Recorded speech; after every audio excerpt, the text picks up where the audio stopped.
moral stories. ரங்கராஜபுரத்தோட நடு வீதியில கம்பீரமா நடந்து வராரே, அவரோட பேர் தான் சுந்தர். பார்க்க உயரமாவும் திடகாத்திரமாவும் இருப்பாரு. பஞ்சாயத்து மேடையில உட்கார்ந்து அவர் ஒரு வார்த்தை பேசினா அது உளியால செதுக்குனது போல உறுதியாவும் உண்மையாவும் இருக்கும். சுந்தர் ஒரு வார்த்தை சொல்லிட்டா மத்தவங்க யாரும் எதிர்த்து பேசவே மாட்டாங்க, அவ்வளோ யோசிப்பாங்க. அவர் வார்த்தையே கத்தி மாதிரி இருக்கும். அவர்கிட்ட எல்லாம் அதிகமா வச்சுக்காத பாபு, அவர்கிட்ட சரிக்கு சமமா நின்னு நம்மளால பேசவே முடியாது. இப்படி பஞ்சாயத்து மேடையில உட்கார்ந்து சுந்தர பத்தி எல்லாரும் பெருமையா பேசிட்டு இருப்பாங்க. எல்லாம் சரியாதான் இருந்தது. ஆனா அதே சுந்தர் வீட்ல மட்டும் தைரியமா பேசவே மாட்டான். வீட்ல அவங்க அம்மா ஏதாவது சொன்னா அதுக்கு அமைதியா தலையாட்டிட்டு வாயில்லா பூச்சியா இருந்தான். வெளியில எல்லாருக்கும் முன்னாடியும் புலி மாதிரி இருக்கேன், வீட்டுக்கு வந்தா மட்டும் ஏன் இப்படி பூனை மாதிரி ஆறேனே தெரியலையே. இப்படி சுந்தர் எப்பவும் தனக்கு தானே கேள்வி கேட்டுட்டு இருப்பான். சுந்தரோட வீட்டை பத்தி தெரிஞ்ச சில பேரு வீதியில புலி வீட்டுல எலி அப்படின்னு தங்களுக்குள்ளேயே கிசுகிசுத்து பேசி சிரிப்பாங்க. எங்க சுந்தருக்கு கல்யாணம் பண்ணணும், ஏதாவது நல்ல பொண்ணு இருந்தா நீங்களும் பாருங்க. இப்படி சாவித்ரி அம்மா தனக்கு தெரிஞ்சவங்க எல்லார்ட்டையும் சொல்லிக்கிட்டு இருந்தாங்க. ஆனா இதுல வேடிக்கை என்னன்னா, சாவித்ரி அம்மாவோட வாய்க்கு இந்த ஊரே பயப்படும். அப்படி ஒரு வாய். என் கோழிய தின்னவங்க ரத்தம் கக்கி சாக, என் கோழிய தின்னவங்க வீட்டுல 10 சவம் விழ, அவன் கை கால் எல்லாம் விளங்காம போக, கட்டையில போக, இப்படி ரோட்ல வந்து நின்னு திட்டிக்கிட்டு இருக்கும்போது ஊர் முழுக்க அமைதியா இருக்கும். சாவித்ரி அம்மாவை பத்தி தெரிஞ்ச பலர் அவ கூட சம்பந்தம் பேச வரவே இல்ல. அவ வாய்க்கு இருந்த சக்தி அந்த ஊருக்கு மட்டும் இல்ல, சுற்று வட்டாரத்துல இருந்த பல ஊருக்கு அது தெரிஞ்சது. இவங்களுக்கு சம்பந்தம் காட்ட முடியாம புரோஹிதரோட குடுமி அவிழ்ந்து போச்சு. 10 ஊருக்கு அப்பால இருந்த துளசிங்கிற ஒரு அழகான பொண்ண சுந்தருக்கு கல்யாணம் செஞ்சு வச்சா சாவித்ரி அம்மா. சில நாட்கள் 2 பேரோட வாழ்க்கை நல்லாதான் போச்சு. ஆனா வீட்டு சண்டை ஆரம்பமாச்சு. மாமியார் மருமகள் சண்டை ஆரம்பமாச்சு. சுந்தர் தூக்கத்திலேருந்து எந்திரிக்கும் போதே இந்த சண்டையோட தான் எந்திரிச்சான். அத்தைய விட ஒரு படி மேல இருந்தா அவளுக்கு வாச்ச அந்த மருமக. நீங்க வச்சிருக்கிற பாயாசம் வாயில வைக்க முடியல, நான் வச்சதுக்கு என்னடி குறைச்சல்? சமையல்ல எனக்கு ஈடு என யாருமே கிடையாது. நினப்புதான், நீங்க வைக்கிறதுல இனிப்பும் இருக்காது, ஒரு மண்ணும் இருக்காது. நான் வச்சா எல்லாரும் சப்பு குட்டி சாப்பிடுவாங்க. இப்படி 2 பேரும் பேசிக்கிட்டு இருப்பாங்க. இந்த சுப்பிரபாதத்தோட தான் சுந்தர் தூக்கத்திலேருந்து எந்திரிப்பான். எப்பவும் திட்டிக்கிட்டும் சண்டை போட்டுக்கிட்டும் தான் இருப்பாங்க. இவங்க 2 பேருக்கும் நடுவுல சாவித்ரி அம்மாவோட பையனும் துளசியோட கணவனுமான சுந்தர் நசுக்கப்பட்டான். ஆண்டவா, என்ன பெத்த அப்பனே, நல்ல படிப்பு கொடுத்த, அப்புறம் ஏயா இந்த வீட்டு சண்டையையும் கொடுத்த? இந்த வீட்ல நடக்கிற போர் தாங்க முடியாம சன்னியாசம் வாங்கிக்கலாம் போல இருக்கே. இப்படி எப்பவும் கடவுள் முன்னாடி உட்கார்ந்து வருத்தப்பட்டுட்டு இருப்பான். சுந்தரோட வருத்தம் கடவுளுக்கு வேடிக்கையா இருந்துச்சோ என்னவோ தெரியல. ஆனா மாமியார் மருமக சண்டை மட்டும் நிக்கவே இல்ல. ஒரு நாள் சுந்தர் வீதியில நடந்து போயிட்டு இருக்கும்போது பக்கத்து வீட்டுல இருக்கிற சுலோச்சனா வந்தா. எப்பா சுந்தரு, உன்கிட்ட ஒரு விஷயம் பேசணும்பா, ஒரு நிமிஷம் நில்லு. சொல்லுங்க அத்த. உங்க அம்மாவும் உன் பொண்டாட்டியும் போடுற சண்டை எங்களால தாங்க முடியல. நாங்கெல்லாம் இங்க வாழ்றதா இல்லைன்னா வீட்டை காலி பண்ணிட்டு போறதா இப்படி கேட்டாங்க. அதுக்கு சுந்தரும் ஏதேதோ காரணங்கள் சொல்லி அவங்கள சமாதானப்படுத்திட்டு வீட்டுக்கு போனான்.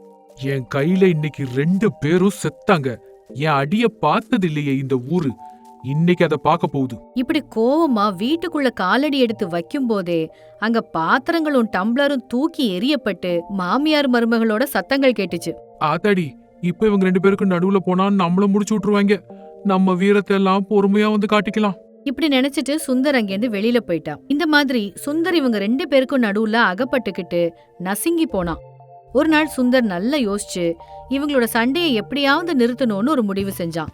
ஒரு நாள் துளசி மட்டும் சமையல் செஞ்சிட்டு இருக்கும் போது அவ கிட்ட போய், துளசி, துளசி, உனக்கு ஒரு விஷயம் தெரியுமாடி?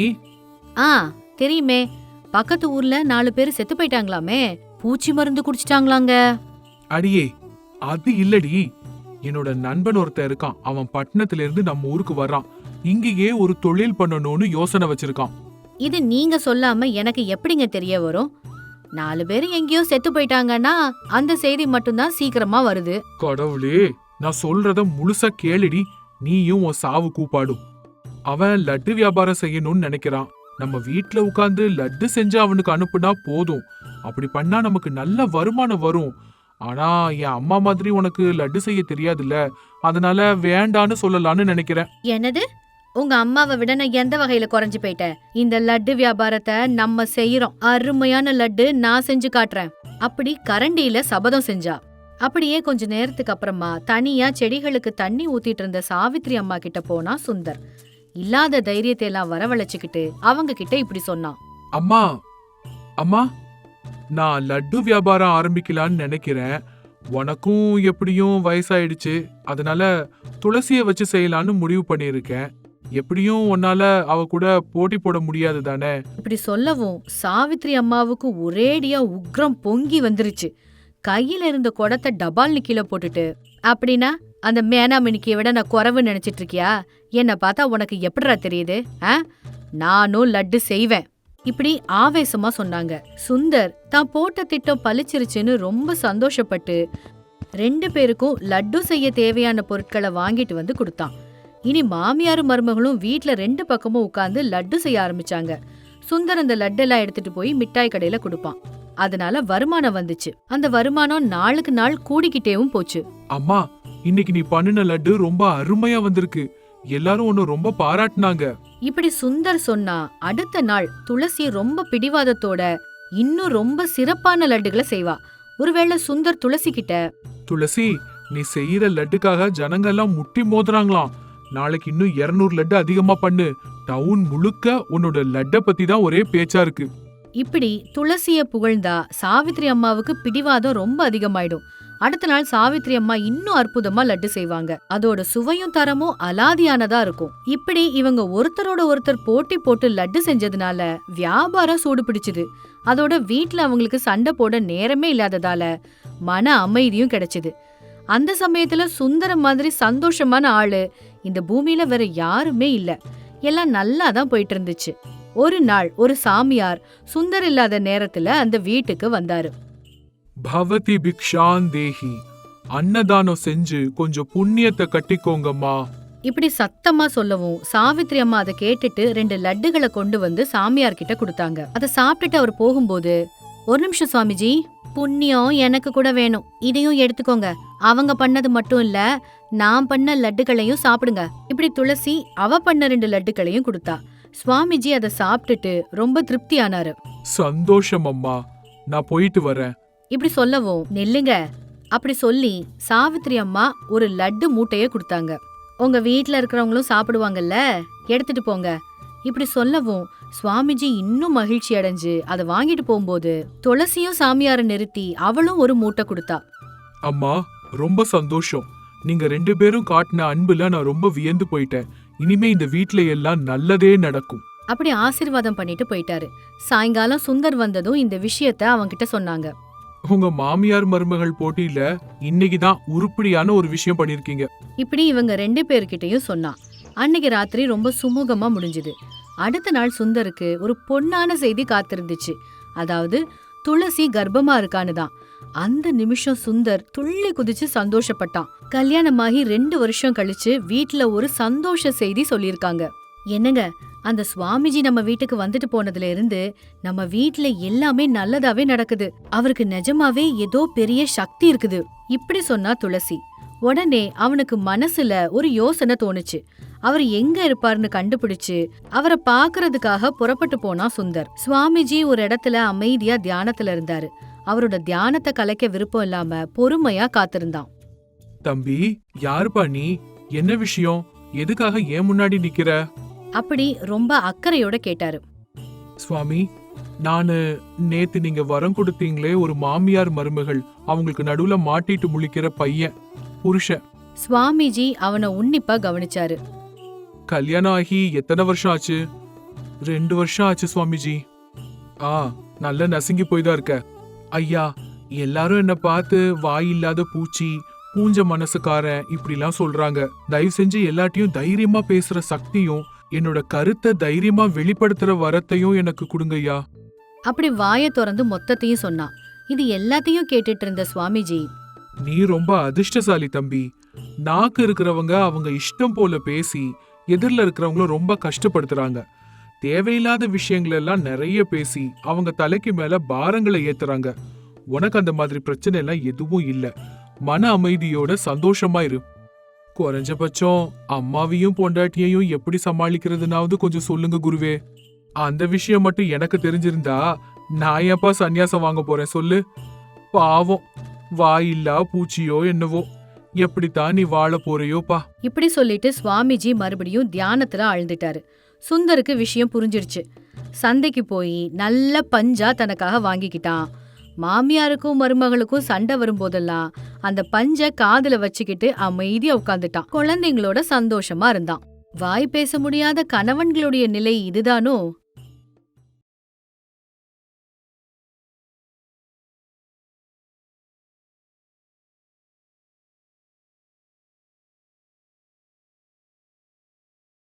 என்ன பூபதி, காலங்காத்தாலேயே எங்கேயோ போயிட்டு இருக்க? எங்கப்பா இவ்வளவு அவசரமா போற? காலையில எந்திரிச்சு பார்த்தா என்னவோ இன்னைக்கு பயங்கரமா மழை வரும் போல இருக்கு. வயல் எல்லாம் அறுவடைக்கு தயாரா இருக்கு. இந்த சமயத்துல வயல்ல தண்ணி தேங்குறது அவ்வளவா நல்லது இல்லைங்களே. ஆமாப்பா, நீ சொல்றதும் சரியா தான் இருக்கு. ஆனா நம்ம எல்லாம் ஜமீன்தாருங்க.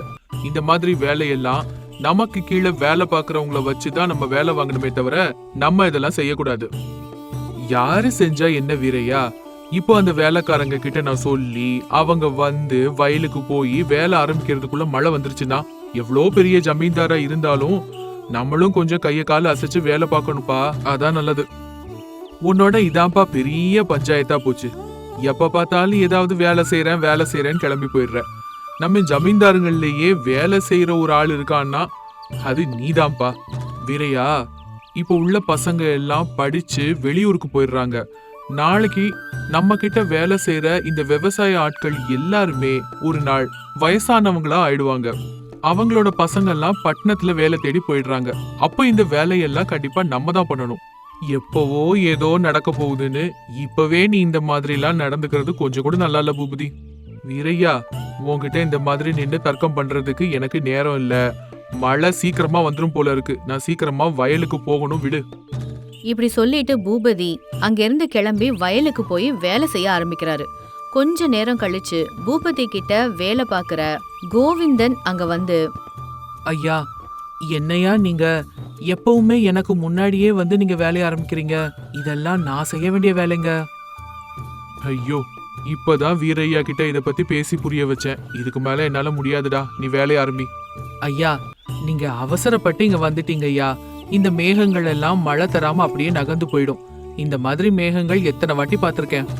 இப்படி கோவிந்த் பேசிட்டு இருக்கும் போதே திடீர்னு பெரிய மழை பெஞ்சது. அத பார்த்துட்டு கோவிந்த், அது ஐயா, அது வந்துங்க அது.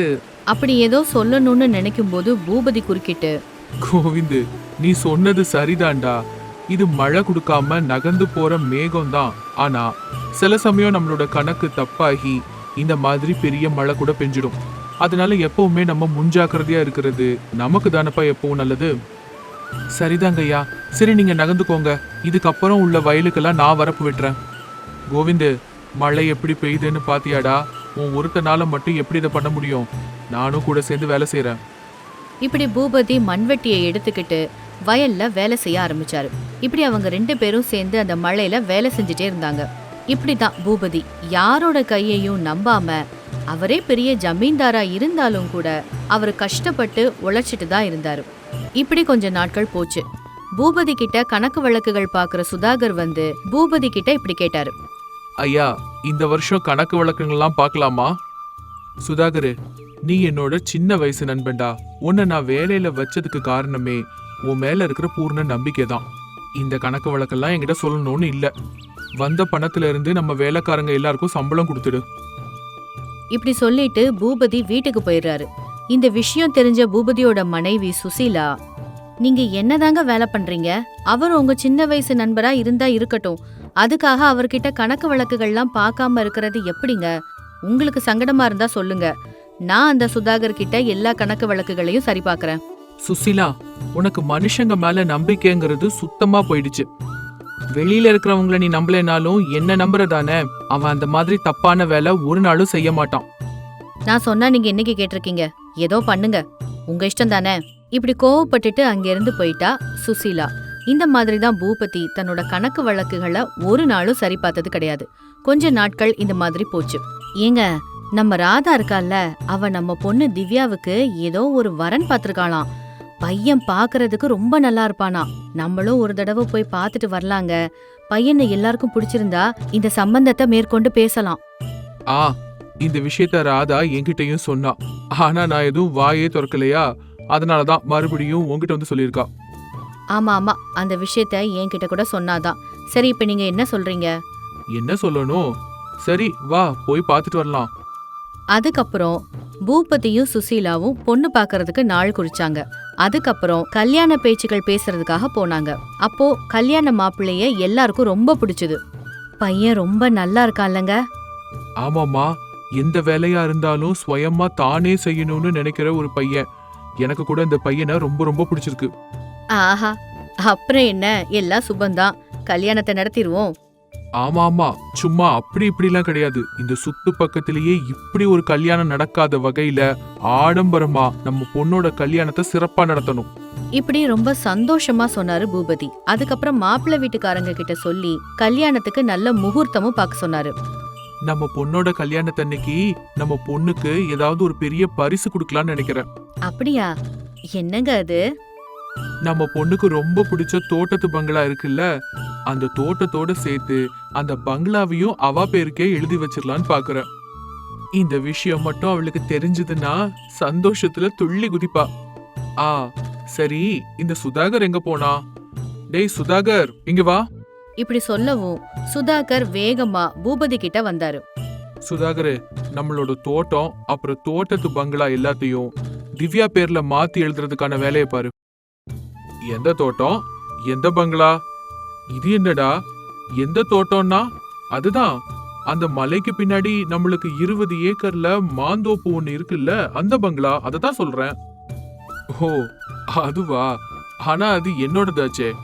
என்னோட தோட்டத்தை நீ உன் பொண்ணு பேர்ல எப்படி மாத்த முடியும்? இப்படி அவன் கேட்டதும் பூபதி ஒரு நிமிஷம் ஸ்தம்பிச்சு போயிட்டாரு. என்னடா நீ என்ன பேசிட்டு இருக்க?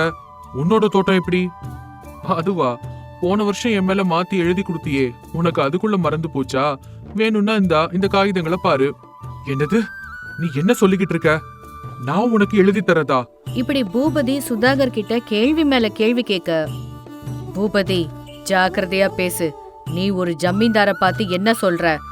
ஏதோ நீ என்னோட சின்ன வயசு நண்பன்கிறதுனால பொறுத்துக்கிற. அதோட கொஞ்ச நாள் என் வீட்ல நீ இருந்திருக்க, அதனால சும்மா இருக்கேன். வார்த்தைய அளந்து பேசணும். என்னடா பேசுற? இப்படி பூபதி ரொம்ப ஆச்சரியமா கேட்டாரு. அட, எல்லா விஷயத்தையும் நீ இப்படிதான்ப்பா மறந்து மறந்து போற. சரி இரு, என்னென்ன சொத்தெல்லாம் நீ என் பேர்ல எழுதி வச்சிருக்கேன்னு பத்திரம் காட்டுறேன். இப்படி சுதாகர் திருட்டுத்தனமா பூபதி கிட்ட இருந்து அவரை ஏமாத்தி எழுதி வாங்கின சொத்து பத்திரங்களை எல்லாத்தையும் காமிச்சான். இது எல்லாத்தையும் பார்த்துட்டு இருந்த சுசீலா, என்னங்க என்னங்க இதெல்லாம்? சுசீலா, நீ சொன்னது சரிதாம்மா. இவன் ஒரு பச்சை மோசக்கார. சிநேகிதோங்கிற போர்வையில என்னை ஏமாத்தி என்னோட சொத்து எல்லாத்தையும் எழுதி வாங்கிட்டாமா. இப்போ நான் என் பொண்ணோட கல்யாணத்தை எப்படி நடத்த போறேன்? இப்படி பூபதி ரொம்ப வருத்தப்பட்டு அழுதாரு. அத பார்த்து சுதாகர் சிரிச்சிட்டு, ஐயோ ஐயோ பாவமே, என் நண்பனுக்கு இப்படி ஒரு நிலைமையா? எனக்கு இவ்வளோ சொத்துக்கள் எழுதி கொடுத்த என் நண்பனுக்கு நான் உதவி பண்ணாம இருப்படா. பார்ப்பா, நாளையில இருந்து நீ வயல் வேலைக்கு வா, உனக்கு ஏத்த மாதிரி தினக்கூலி போட்டு தரேன். இப்படி சொல்லி சிரிச்சான். இத பார்த்துட்டு பூபதி கோவமா, டேய், நம்புனவங்கள மோசம் பண்ண யாரும் நல்லா இருந்ததா சரித்திரமே இல்லடா. இதான் உன்கிட்ட பிரச்சனை பூபதி. வேலை போட்டு தரேன்னு சொன்ன நீரே நேர்மைன்னு நொச்சுண்டு. சரி சரி, கிளம்பு கிளம்பு, போய் உன் பொண்ணு கல்யாணத்தை நடத்துற வழியை பாரு. இப்படி சுதாகர் சொல்லிட்டு பூபதியையும் அவனோட குடும்பத்தையும் வலுக்கட்டாயமா வீட்டை விட்டு துரத்துனான். இனி என்ன பண்றதுன்னு தெரியாத பூபதி தன்னோட மனைவி மகளோட ஊர் ஓரமா ஒரு குடிசை போட்டு வாழ்ந்தாரு. சுசீலா ரொம்ப வருத்தப்பட்டா. சுசீலா, அழ வேண்டியது நீ இல்லம்மா, நான் தான். அவனை இப்படி குருட்டுத்தனமா நம்புனதுக்கு. சரி, இப்ப என்ன ஆயிடுச்சு சொல்லு. என்னால வேலை செய்ய முடியாதா? உங்க 2 பேரையும் என்னால காப்பாத்த முடியாதா? இப்படி பூபதி சுசீலாக்கு தைரியம் சொல்லிட்டு அடுத்த நாள்ல இருந்து வேலைக்கு போனாரு. அவரை ஒரு ஜமீன்தாரா பார்த்த மக்கள் இப்போ இப்படி கஷ்டப்படுறத பாக்குறதுக்கு அவங்களுக்குலாம் ரொம்ப ரொம்ப வருத்தமா இருந்தது. இன்னொரு பக்கம் சுதாகர் மேல மக்கள் எல்லாரும் ரொம்ப ரொம்ப கோவமா இருந்தாங்க. இப்படி கொஞ்ச நாட்கள் கடந்து போச்சு. ஒரே சமயத்துல ஏகப்பட்ட சொத்தை பார்த்த சுதாகர் ரொம்ப ரொம்ப கர்வமா தனக்கு கீழே வேலை பார்க்கறவங்கள ரொம்ப ரொம்ப அதிகாரம் பண்ணனான். ஏண்டா உனக்கு எதுக்குடா நான் கூலி கொடுக்கணும்? 3 வேளையும் இங்கதானே சோறு திங்கிற. இதுக்கு மேல அதிகமா கூலி வேற வேணும்னு கேட்டேன்னா சாட்டையாலேயே அடிப்பேன். இப்படி சுதாகர் தனக்கு கீழே வேலை பார்க்கறவங்க யாரையுமே மனுஷனா கூட பார்க்காம அடிமையாவே பார்த்துட்டு இருந்தான். இப்படி கொஞ்ச நாள்லயே மக்கள் சுதாகர் கிட்ட வேலை செய்யறத நிறுத்திட்டாங்க. வேலையாட்கள் இல்லாததால வயல் எல்லாமே வறண்டு போச்சு. காவலர்கள் இல்லாததால எப்போ திருட வந்து சொத்தை எல்லாத்தையும் கொள்ளையடிச்சிட்டு போவானோ அப்படின்னு கண்ணுக்கு உறக்கமே இல்லாம போயிடுச்சு. அதே மாதிரி ஒரு நாள் சில திருடர்கள் வந்து இருந்த மொத்த பணம் நகை எல்லாத்தையுமே திருடிட்டு போயிட்டாங்க. இப்போ சாப்பிட கூட எதுவும் இல்லாதவனா ஆயிட்டான். மக்கள் சுதாகர ஒரு மனுஷனா கூட மதிக்காததால தான் பண்ண தப்ப புரிஞ்சுக்கிட்டு பூபதி கிட்ட போய் மன்னிப்பு கேட்டான்.